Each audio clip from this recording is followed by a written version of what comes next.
Assalamualaikum warahmatullahi wabarakatuh. Izin memperkenalkan diri, nama saya Nabila Ciarnisa dengan NPM 231506102. Saya dari Departemen Banktek, Divisi Litbang.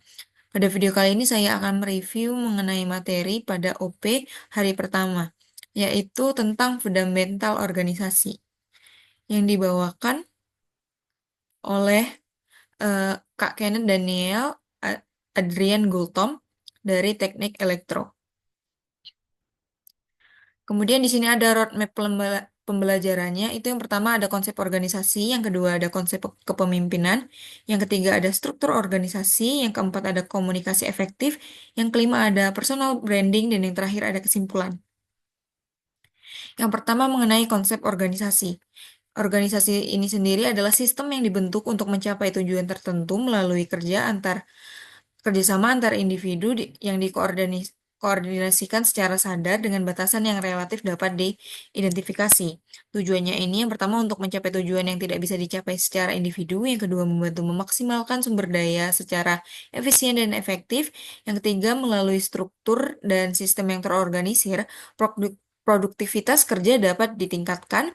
Yang keempat ada menjadi wadah untuk pengembangan potensi, keterampilan, dan karir anggotanya. Kemudian yang terakhir ini ada membantu anggotanya untuk menyesuaikan diri dengan perubahan lingkungan internal maupun eksternal. Selanjutnya mengenai unsur organisasi. Ada tiga unsur organisasi, yaitu ada wadah, tujuan, dan orang. Selanjutnya ini mengenai kelengkapan organisasi. Yang pertama itu badan hukum atau legalitas yang berisi aturan atau landasan berdirinya sebuah organisasi. Yang kedua ada struktur organisasi yang berisi pembagian fungsi dari tiap anggota dan jabatan yang diemban. Yang ketiga ada program kerja yang berisi kegiatan atau agenda yang akan dijalankan. Kemudian yang keempat ada atribut organisasi yang berisi identitas yang menjadi karakteristik suatu organisasi. Kemudian ada budaya organisasi. Yang pertama ini adalah kolaborasi, yaitu kerjasama internal dan eksternal. Yang kedua ada inovasi, yaitu pengembangan baru organisasi. Dan yang ketiga ada sustainable atau kemampuan bertahan dan berproses. Kemudian ada permasalahan umum. Permasalahan umumnya ini biasanya ada di dana, sumber daya manusia, komunikasi, administrasi, dan program kerja. Kemudian ada di hambatan organisasi. Hambatan organisasi ini ada beberapa hal yang perlu dihindari dalam berorganisasi. Yang pertama itu mengatakan sesuatu yang tidak produktif. Kedua ini disiplin terhadap waktu. Yang ketiga, rasa egoisme yang tinggi. Keempat, minimnya komitmen anggota. Dan yang kelima adalah pemimpin yang tidak tegas. Lalu ini ada konsep kepemimpinan, yang mana untuk leadership essential analogi ini, kita ini punya sebuah mobil, kemudian ada supir yang andaikan sebagai leader, dan juga ada passenger yang ibaratkan sebagai anggotanya. Kemudian ada destination atau ya untuk tujuannya, yang mana mobil ini itu adalah organisasi yang kita masuki. Kemudian ada definisi kepemimpinan. Eh, Menurut John C. Maxwell, ini leadership is influence, nothing more, nothing less.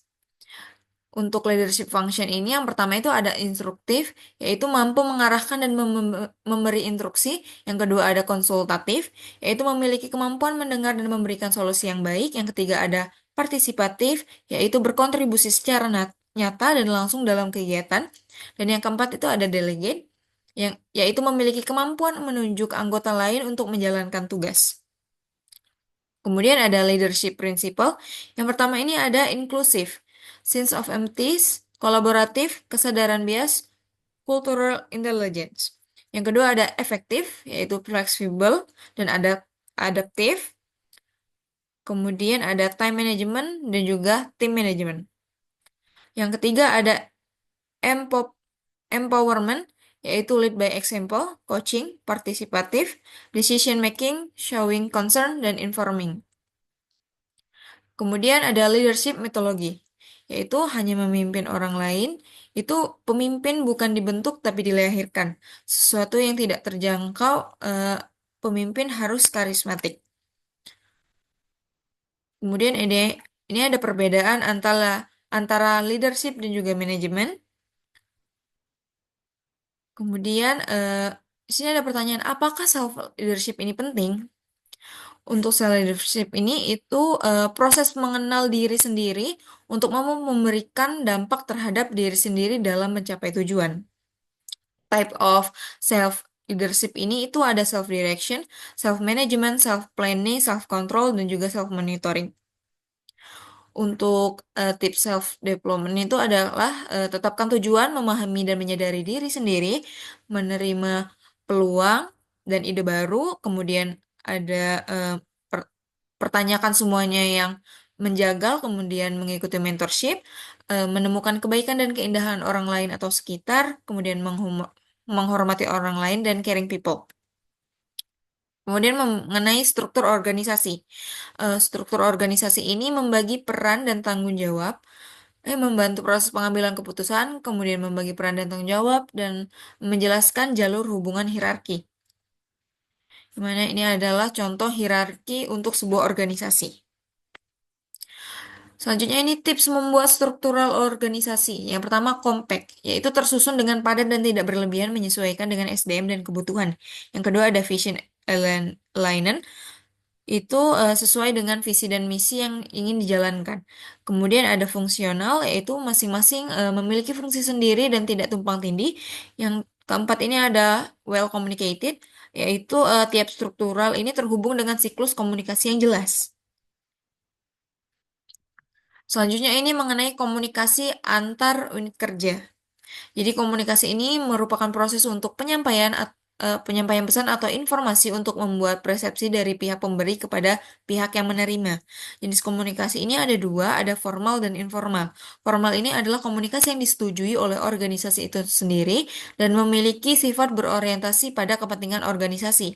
Kemudian yang komunikasi informal ini adalah komunikasi dengan metode yang santai di luar dari kebakuan aturan, regulasi, atau kode etik pada suatu organisasi. Fungsi komunikasi sendiri itu ada satu informatif yang yaitu untuk mendapatkan informasi lebih baik, akurat, dan tepat waktu. Kemudian ada persuasif untuk mengatur suatu organisasi dan bersifat bujukan. Kemudian ada regulatif yaitu berkaitan dengan aturan-aturan yang berlaku di organisasi. Yang keempat itu ada integratif yaitu menyediakan saluran untuk dapat menjalankan tugas dengan maksimal. Kemudian untuk hambatan komunikasinya itu ada dari segi latar belakang, mendengar secara selektif, perbedaan bahasa, tekanan waktu, teknis atau media perantara, sumber yang dipercaya, perbedaan persepsi, dan juga pertimbangan nilai moralnya. Kemudian untuk personal branding. Personal branding ini adalah tentang memberikan, impresi yang baik kepada orang di sekitar kita. Hal ini penting untuk mengendalikan pandangan orang terhadap kita, terlebih khusus dalam dunia profesional agar lebih didengarkan. Personal branding ini, tak hanya tulisan ataupun apa yang tertera, namun juga tindakan yang kita lakukan sehari-hari pula, mempengaruhi. Untuk, tujuannya itu yang pertama pengembangan kepercayaan, yang kedua membangun kredibilitas, yang ketiga membangun rasa percaya diri, yang keempat memperluas koneksi, yang kelima itu menunjukkan diri sendiri apa adanya. Cara membangun personal branding ini yang pertama cari tahu siapa dirimu, kemudian tentukan tujuan yang jelas, kemudian jaga konsistensi, dan yang terakhir buat konten yang tepat. Ini ada beberapa, contoh media personal branding dari Kak Kenneth Daniel Andrian Gultom. Ini ada yang tentang LinkedIn-nya, LinkedIn ini diisi dengan data diri yang menarik. Kemudian, perbanyak accomplishment, riwayat pengalaman-pengalaman yang telah didapatkan. Kemudian, di dalam LinkedIn ini gunakan bahasa yang profesional, kemudian rutin memosting kegiatan, kemudian memperbanyak koneksi, dan keahlian atau sertifikat. Mungkin itu saja penjelasan mengenai review materi OP dari saya. Saya akhiri. Wassalamualaikum warahmatullahi wabarakatuh.